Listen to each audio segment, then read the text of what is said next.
much for joining me. So what you need is your sticky mat, and then you definitely need either a block or a brick, or if you don't have either, a sweatshirt, a blanket, a sweater, something that you can roll up, anything at all that you can roll up and put under your hips, under your knees or something, but you do need some kind of support, okay? With some volume or some size to it, okay? All right, so let's get started. Good. Okay, so we're gonna do some hip opening, all right? So starting with lizard, okay? Definitely a hip opener. I'm setting this aside for right now, for the moment. So come into your tabletop position. So my hands are right under my shoulders, my knees are right under my hips. So there's separation, a little bit of separation here, feet behind the knees, okay? And so we're gonna bring that right foot, we're gonna bring it between our hands, okay? And then we're going to kind of heel toe out to the side and replace our hand with our foot. So my foot is on the right edge of the mat, okay? So we're right here, shoulders over the hands, and I scooched my knee back a little bit, so I'm in a deeper lunge.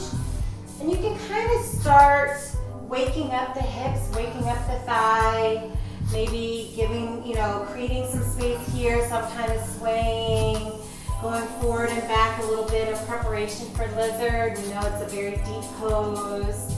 And so this isn't usually something you jump into, so if you want to warm up a little bit before you come into this hip opening practice.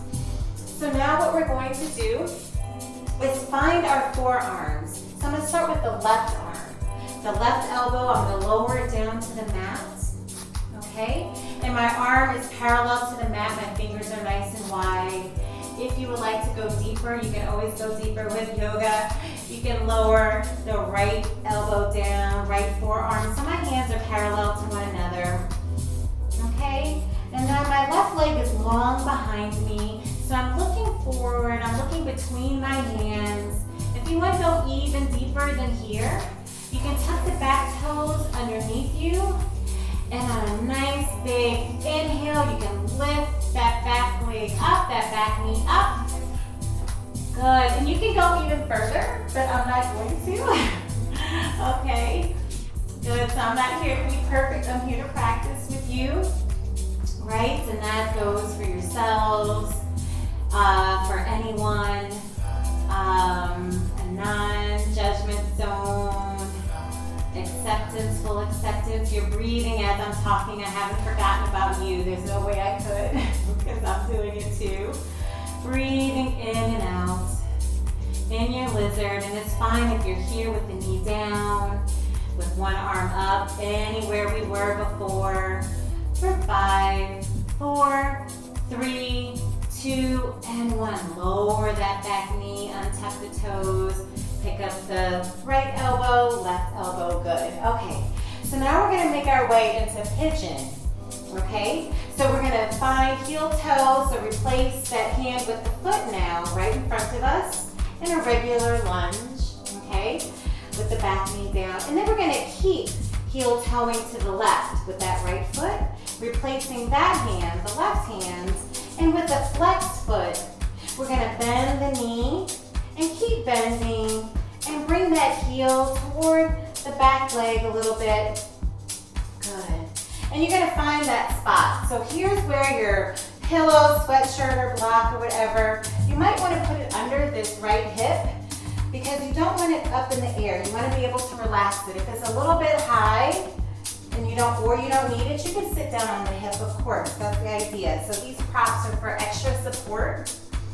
Okay, so with this flex foot, we're going to start up here, kind of like Dandasana. Chest and chin are up, long back leg. See if you can find the top of that back foot on the floor, even that baby toe. And then we're going to walk our fingertips forward, forward, forward.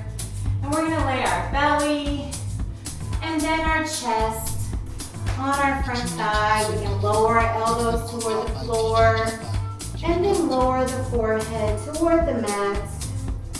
Sinking into that right hip. Always breathing.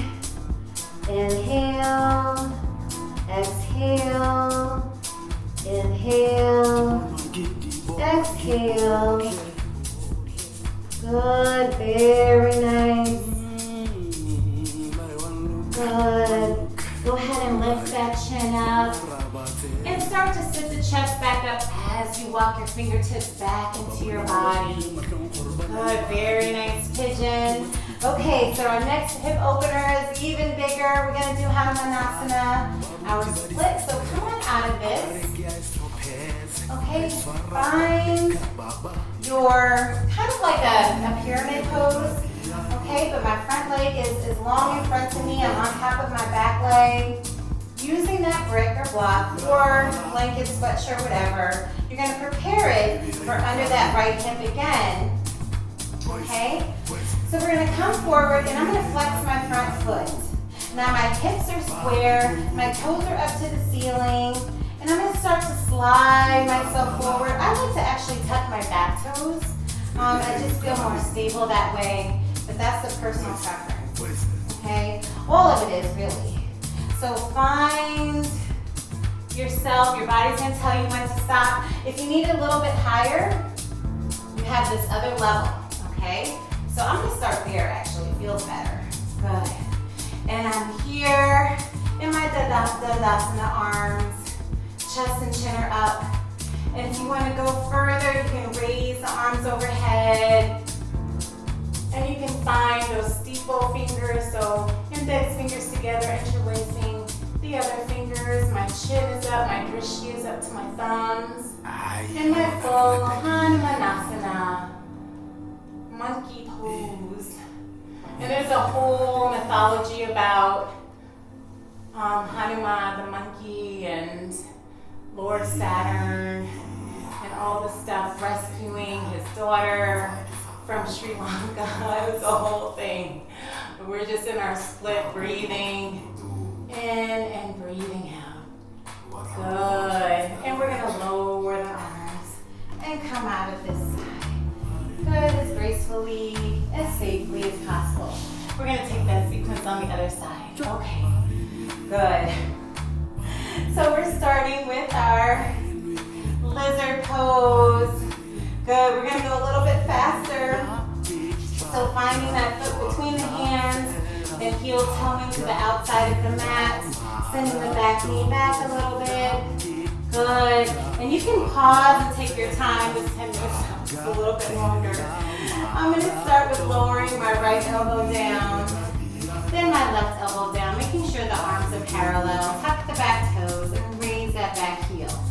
So breathe into this pose longer than I'm holding, but I'm gonna lower my back knee, untuck the toe. I want us to be balanced and coming to pigeon pose, okay. Good, so I'm heel toeing, replacing that hand, flexing that front foot. Remember, if you need this, please use it for under that hip so you can have some relief. Arms behind you, chest and chin up. Walk your fingertips forward. Belly, then chest, elbows down, forehead down. Pause here for a moment. Good, so probably if you want to be balanced on both sides, you'll probably need 15 minutes, I'm sorry. But I want us to be balanced. So we're going to prepare for our split, our Hanumanasana on the left side. Flexing the foot, tucking the toes under, chest and chin up, keeping the hips square. It's very important. I'm going to use my brick again under my hip. Good. Good. And then I'm going to raise my arms overhead, finding the bind. Good. I don't know if it's like a bind or a mudra, but I like it. And coming down. Good. And coming out of this pose as gently and gracefully as possible. Beautiful hip openers. I hope you felt it. I did too. I'm sorry about rushing that left side. Please take your time with it, all right? Thank you so much for joining me, our 10 minutes tops of Hadiya Yoga. I can't wait to see you next time. Ashe and Namaste.